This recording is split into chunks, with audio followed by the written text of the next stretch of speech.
Thank you, Mr. General Evaluator, fellow Toastmasters and guests, and David Zhong. I need to tell you at the beginning of this evaluation that I think evaluations are the heart of our program, and I address them like they're a conversation in a bar or maybe a Starbucks, someplace like that. So your objectives, David, were to entertain your audience, and I'm just giving you notice, I'm only one member of the audience. And I will also tell you that I've witnessed most of your speeches, if not all, since you joined this club. So I also have this metric that I always apply to whether I think people are progressing or not, and that is, are you taking little baby steps, are you taking huge leaps, or are you really progressing as a speaker?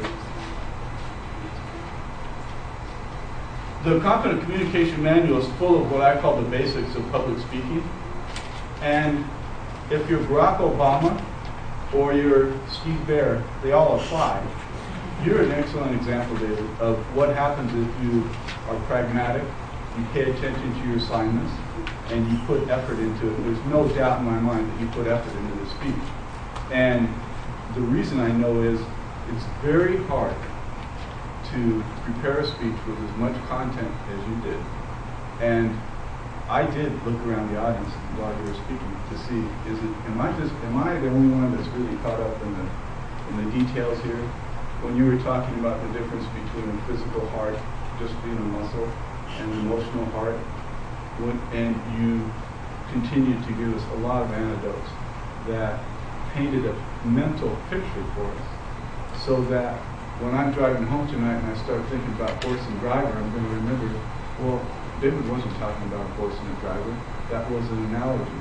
And those anecdotes paint pictures that stay with us. So my sense is that in the brief amount of time that you've been going to this club, that you've brought a lot of energy and enthusiasm into your speaking tasks, and I really think you've done excellent, David. When it came to what would you suggest, I thought, well, I'll be kind of cute, and I'll just say, well, David, you really have to pay attention now. This is what I'm suggesting.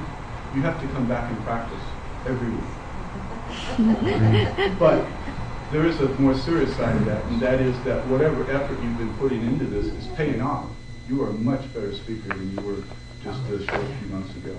So my only suggestion is to take it to the next level in whatever your goal is. If your goal is to be a better public speaker, work on gestures and body language. If it's to come here and make us feel like there's a purpose, why do we go to this club? Are we advancing? You're an excellent, excellent role model for that. And if your goal is simply to come here and help us, as you do when you give us evaluations and serve in meeting roles, I'd encourage you to do that too. We miss you when you're not here, and I'm glad I got to hear your speech tonight.